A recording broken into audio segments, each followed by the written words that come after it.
My name is Ibsal Huzamdeen. This is a presentation on a workplace accident that occurred in early 2013. This is what happened. A 15-meter brick wall at Swanston Street in Melbourne collapsed on the 28th March 2013 onto the footpath and the 3 pedestrians were killed. Dr. Marie Faith Fiaou, 33 of France, and local teenage siblings Alexandra and Bridget Jones were the victims. The site was a building development site owned by the company Grocon. Let's look at the contributing factors. Over 100 km/h wind gusts, a hoarding that was too big and too tall was attached to the wall, the age, poor construction, insufficient anchorage of the wall itself, long time span between site clearing and the accident, and some nearby tram development. There are 2 types of outcomes. The direct outcomes are that the death of 3 pedestrians and the company Grocon has been charged. The indirect outcomes are that Building Commission advises bodies to inspect other sites, strict application of codes. The responsibility lies on 2 parties. Legally, Grocon has been charged. However, ethically, Grocon, City of Melbourne, the Ministry of Planning and WorkSafe Victoria should bear some responsibility. Grocon Proprietary Limited, Grocon Builders Victoria Proprietary Limited have been charged for the breach of sections 23 and 26, and Grocon Victoria Street Proprietary Limited charged for the breach of the section 26, and Aussie Science Proprietary Limited, the subsidiary of Grocon, has been charged for the breach of sections 23 and 26 of the OH&S Act 2004.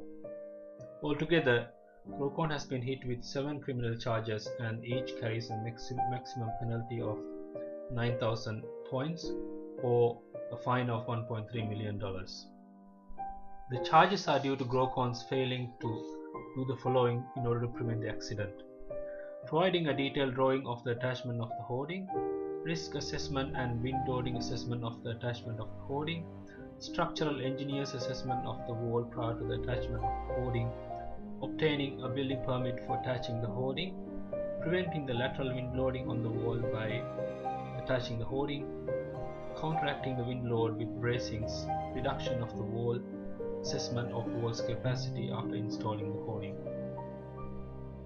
The likely outcome would be the prosecution will win the case and Grocon will have to pay the penalty. There is a possibility of a civil case by the family of the victims. Also, there could be call for changes to the overall system. What are the lessons learned? The relevant authorities should ensure the codes are strictly practiced by the organizations. It is alleged that WorkSafe did visit the site for inspection. There is no record of any inspection of the wall during that visit. Red tape and lax in administering codes of practices are still a risk in the construction industry. City of Melbourne found 41 structural problems in various sites after the accident, while it only found 6 prior to the accident. There are some grey areas regarding who should be responsible, especially in the area of planning. For example, there is a squabble between City of Melbourne and the Ministry of Planning regarding who should have given building permit for installing the hoarding. The vacant sites portray a danger to the public and it questions the responsibility of the authorities and the owners. Some recommendations.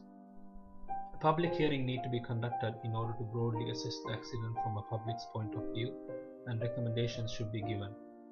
The boundaries of administration of different authorities needs to be clarified and chances of grey areas should be eliminated. The regulations concerning the building industry need to be revised in order to include public interest, ease of interpretation and reduce red tape. Heritage listed sites and buildings need to ensure safety and their structural integrity.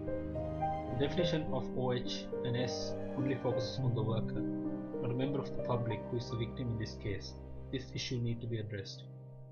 Authorities should ensure that organizations do not ignore codes of practice due to inefficiency and red tape. That concludes the presentation. Thank you. Created using Powtoon.